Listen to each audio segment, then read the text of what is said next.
Chapter 14, Saying Goodbye. Before I knew it, 2 weeks had flown by and it was time to go in for chemo round number 2. I felt like I hadn't even been able to catch my breath from the first round, and here it was, already time to go in for more torture. My hatred for cancer was growing. For 2 weeks, I had taken things one day at a time, sometimes one moment at a time. Fighting a newfound fatigue, accompanied by bouts of nausea, was a daily battle. I also spent most of my days trying to just be comfortable in my own skin, but not really succeeding because I could not pinpoint where my body was uncomfortable. I was just irritated all over. I felt like I had aged about 50 years. It practically took a crane to get me out of bed or off the couch because my joints hurt so badly. My senses of smell and taste started to freak out. I felt like I was pregnant again, but the sensations were much more intense, like pregnancy on steroids. I was still struggling to look at any of the pictures we had taken on the day of my first treatment. Seeing the bright red chemo sent shivers down my spine, and just the thought of sitting in that chemo recliner again sent a wave of nausea rolling through my body.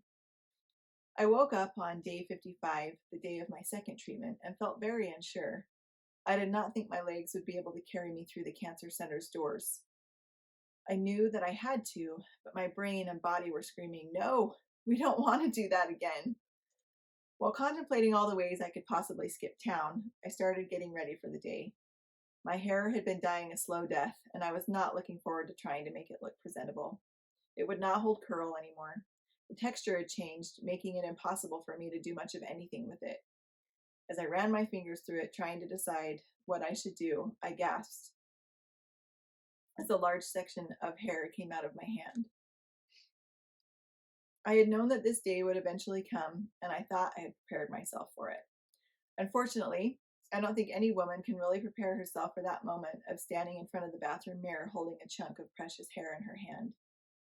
As the tears started rolling down my cheeks, I let my thoughts wander to happier hair times. My hair and I have been through a lot together. I've had many hairstyles, some good and some very, very bad.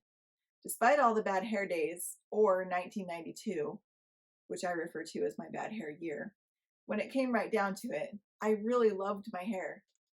I tried using humor to cover up my true feelings of just how terrified I was to be bald. Some of my hair-losing catchphrases were, "Yep, no more bad hair days for me. Think of how much money I will save on hair products. No more cleaning hair out of the sink or off the bathroom counters or floor. Think of how much time this will save me in the morning." After all was said and done, though, I was really going to miss my hair. I was not looking forward to losing it all. Sadly, however, the time had come. I decided that my family and I would have a little going away party that night where we would take the clippers to my hair and say goodbye. I pulled away from my thoughts and tried to make myself as presentable as possible. I wiped away the tears and resolved to face the day, no matter how hard it would be. After all, I had another chemo date with Mark, and we had some cancer to kill. My second round of chemo started off much differently than my first. For one thing, I knew exactly what was going to happen. There was no more mystery. Secondly, the photo opportunities had passed. I didn't even bring the camera or break out my phone. I also could not look at the chemo as it was being administered. I couldn't even look at the nurse as he brought it in. I tolerated the ice chips and knew that when it was time for round 3, I would need to bring in something else to keep my mouth cold, something that I wouldn't end up hating. Add my love of pellet ice to the growing list of things that cancer had robbed from me. Although I have to say, now 8 years later, I am able to eat pellet ice again. It only took a few years for that to leave. After my treatment, I did everything I could to try and avoid nightfall, and with it, my head shaving party. I knew that once my hair was gone, the circle would be complete. I would look like a cancer patient, and everyone would know that I was sick. We gathered in the living room after dinner and plugged in the clippers. We had grand plans to do some crazy things with my hair in the process of shaving it, a mohawk, old man hair, etc. However, my hair was just too limp to cooperate. It had fought a good fight, and now it was ready to be done. I'd asked my kids to be part of this process. I felt that if they could participate in it, then maybe it would be less scary for them. They were each going to take a turn with the clippers. As they were discussing who would take the first turn, I felt my confidence waning. This was going to be much harder than I thought it would be. To make matters worse, my little Ellie created some chaos in my heart. She came out of her room with her blanket covering her head. When I asked her to come out into the living room, she ran back into her bedroom and slammed the door shut. I could hear her soft little cries, and it was too much for me to bear. I tried to go in and talk to her, but she would not let me in. She did not want to participate, and there was nothing I could do about it. My heart completely broke in that moment. I felt a surge of hatred for the cancer. It's one thing to make me cry and get upset. It's quite another to make one of my children cry. My mama bear instinct kicked in, and I wanted to punch this thing called cancer right in the face. I went back to my chair and tried to gain some composure while Mark talked to Ellie through her bedroom door. She was still not budging, so we decided to go ahead without her. Why prolong the agony? I heard the whir of the clippers as Josh flipped the switch. This was really happening. Josh gave the clippers to Emma because it was decided that she would go first. She stood next to me, and with tears streaming down her face, she took off a section of hair on the right side of my head. Our tears combined and silently fell to the floor with the soft wisps of hair. Abby went next and took a section off the top. Then it was Josh's turn. He did the left side of my hair, leaving only a few scraggly strands behind. I felt like I needed to take a turn as well, if only to feel like I had some sense of control over the situation. One of my favorite photos from that night is of me running the clippers through my hair as Emma looked on. She was sobbing. I was trying to hold it together. It depicts the emotions of the night perfectly. In a matter of moments, the deed was done. My once beautiful hair was now in big clumps on the floor around me. I was now officially a cancer patient. The girls and Josh each gathered a few pieces of my hair, some brown and some pink. Then I lovingly picked up the remaining pieces and threw them in the garbage. As a mom, I've had so many moments where I have felt a rush of gratitude for the amazing kids that I have been blessed with. I experienced one of those moments while I was cleaning up the rest of my hair. Sorry. My sweet son came up to me and said, "Mom, let's give me a buzz cut." I'd been teasing him for a few weeks, asking him if he would shave his head with me. He loved his longer, shaggy hair and would always laugh my suggestion off. However, the emotionally charged atmosphere of the night got the best of him. He could see how hard it had been for me to lose my hair, and he wanted to do something to help. He sat down on the chair, and in a few short minutes, Mark had given him a new hairdo. Then it was my cute hubby's turn. Can I just pause here to tell you how much I love this wonderful man? I did not expect him to shave his head with me. He chose to do it because he loves me and wanted to support me in any way that he could.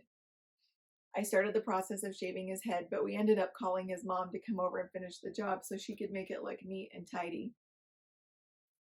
The night had been extra hard, much harder than I ever imagined it would be.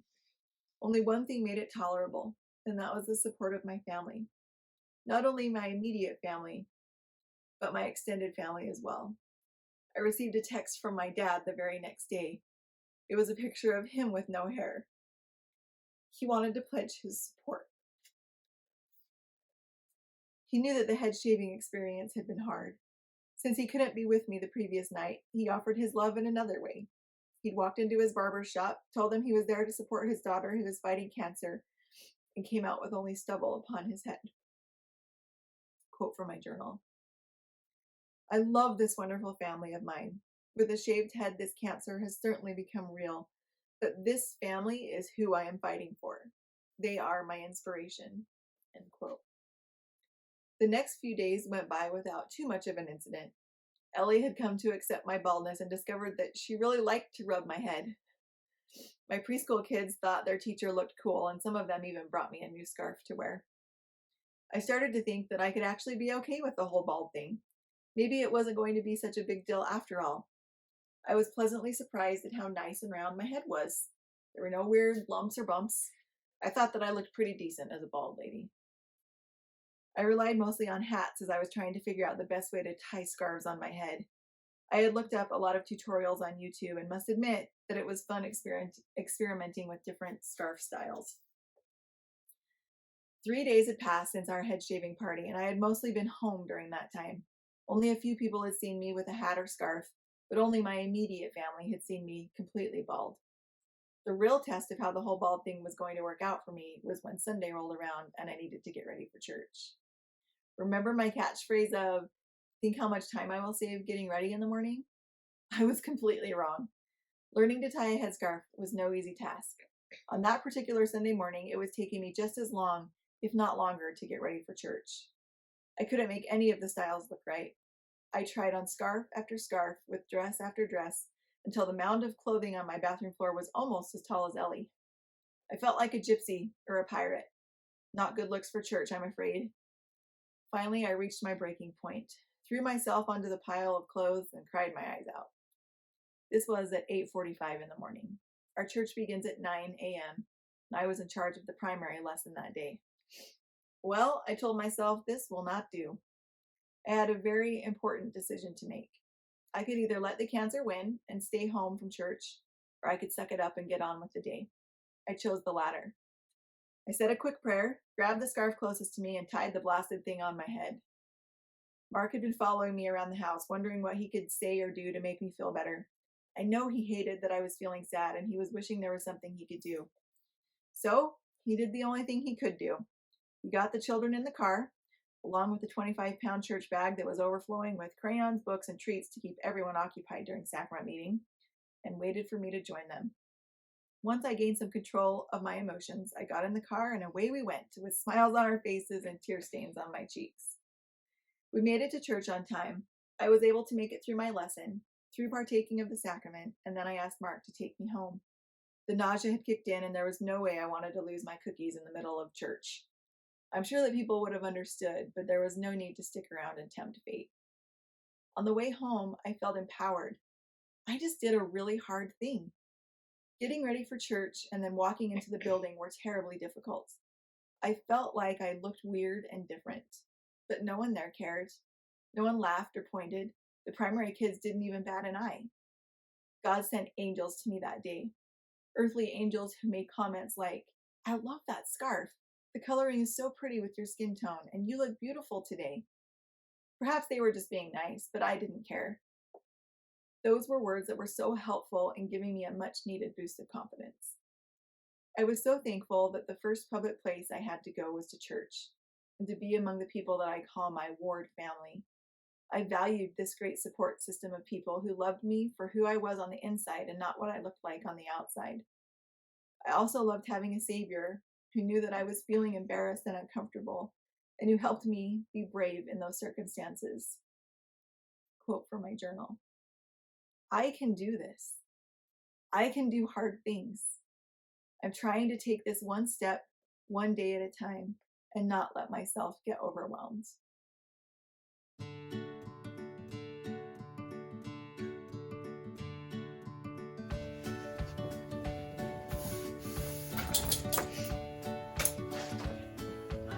Well, I have the dog in here, so this may or may not be a mistake. We'll see how it goes through chapter 14. She may be going back upstairs. Chapter 14, saying goodbye. I'm gonna let you open that first, because we'll be able to hear it.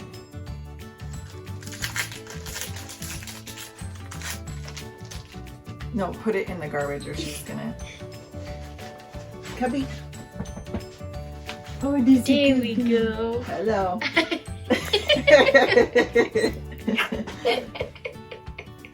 Maybe it's not going to go so well. Back here, you camera hog.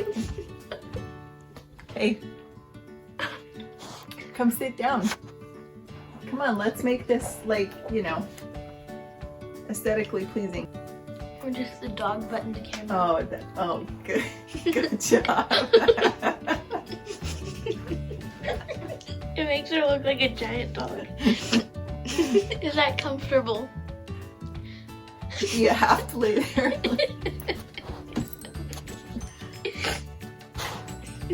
I woke up on day 55, the day of my second treatment, and felt very unsure. Are you making an appearance? I don't think this is gonna work. Please stop it. Hold on. Chapter 14 has been a bit rough. Okay.